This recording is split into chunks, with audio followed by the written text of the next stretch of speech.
വിശുദ്ധ യോഹന്നാൻ എഴുതിയ സുവിശേഷം അധ്യായം 3 വാക്യങ്ങൾ 16 മുതൽ 21 വരെ. യേശുവും നിക്കോദേമോസും. എന്തെന്നാൽ അവനിൽ വിശ്വസിക്കുന്ന ഏവനും നശിച്ചു പോകാതെ നിത്യജീവൻ പ്രാപിക്കുന്നതിനു വേണ്ടി തന്റെ ഏകജാതനെ നൽകാൻ തക്കവിധം ദൈവം ലോകത്തെ അത്രമാത്രം സ്നേഹിച്ചു. ദൈവം തന്റെ പുത്രനെ ലോകത്തിലേക്ക് അയച്ചത് ലോകത്തെ ശിക്ഷയ്ക്ക് വിധിക്കാനല്ല, പ്രത്യുത അവൻ വഴി ലോകം രക്ഷ പ്രാപിക്കാനാണ്. അവനിൽ വിശ്വസിക്കുന്ന ഒരുവനും ശിക്ഷയ്ക്ക് വിധിക്കപ്പെടുന്നില്ല.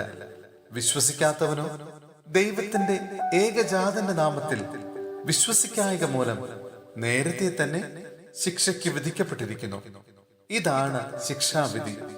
പ്രകാശം ലോകത്തിലേക്ക് വന്നിട്ടും മനുഷ്യർ പ്രകാശത്തേക്കാൾ അധികമായി അന്ധകാരത്തെ സ്നേഹിച്ചു. കാരണം അവരുടെ പ്രവൃത്തികൾ തിന്മ നിറഞ്ഞതായിരുന്നു. തിന്മ പ്രവർത്തിക്കുന്നവൻ പ്രകാശത്തെ വെറുക്കുന്നു. അവന്റെ പ്രവൃത്തികൾ വെളിപ്പെടാതിരിക്കുന്നതിനെ അവൻ വെളിച്ചത്ത് വരുന്നുമില്ല. സത്യം പ്രവർത്തിക്കുന്നവൻ വെളിച്ചത്തിലേക്ക് വരുന്നു. അങ്ങനെ അവന്റെ പ്രവൃത്തികൾ ദൈവൈക്യത്തിൽ ചെയ്യുന്നവയെന്ന് വെളിപ്പെടുന്നു. സഹോദരരെ, വിശുദ്ധ യോഹന്നാൻ എഴുതിയ 1-ാം ലേഖനം അധ്യായം 4 വാക്യങ്ങൾ 7 മുതൽ 12 വരെ. ദൈവം സ്നേഹമാണ്.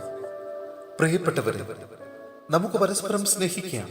എന്തെന്നാൽ സ്നേഹം ദൈവത്തിൽ നിന്നുള്ളതാണ്. സ്നേഹിക്കുന്ന ഏവനും ദൈവത്തിൽ നിന്ന് ജനിച്ചവനാണ്. അവൻ ദൈവത്തെ അറിയുകയും ചെയ്യുന്നു. സ്നേഹിക്കാത്തവൻ ദൈവത്തെ അറിഞ്ഞിട്ടില്ല, കാരണം ദൈവം സ്നേഹമാണ്. തന്റെ ഏകപുത്രൻ വഴി നാം ജീവിക്കേണ്ടതിനായി ദൈവം അവനെ ലോകത്തിലേക്ക് അയച്ചു. അങ്ങനെ ദൈവത്തിന്റെ സ്നേഹം നമ്മുടെ ഇടയിൽ വെളിപ്പെട്ടിരിക്കുന്നു. നാം ദൈവത്തെ സ്നേഹിച്ചു എന്നതിലല്ല, അവിടുന്ന് നമ്മെ സ്നേഹിക്കുകയും നമ്മുടെ പാപങ്ങൾക്ക് പരിഹാര ബലിയായി സ്വപുത്രനെ അയക്കുകയും ചെയ്തു എന്നതിലാണ് സ്നേഹം. പ്രിയപ്പെട്ടവരെ, ദൈവം നമ്മെ ഇപ്രകാരം സ്നേഹിച്ചെങ്കിൽ നാമും പരസ്പരം സ്നേഹിക്കാൻ കടപ്പെട്ടിരിക്കുന്നു. ദൈവത്തെ ഒരുവനും ഒരിക്കലും കണ്ടിട്ടില്ല.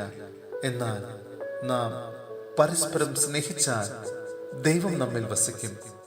അവിടുത്തെ സ്നേഹം നമ്മിൽ പൂർണ്ണമാവുകയും ചെയ്യും.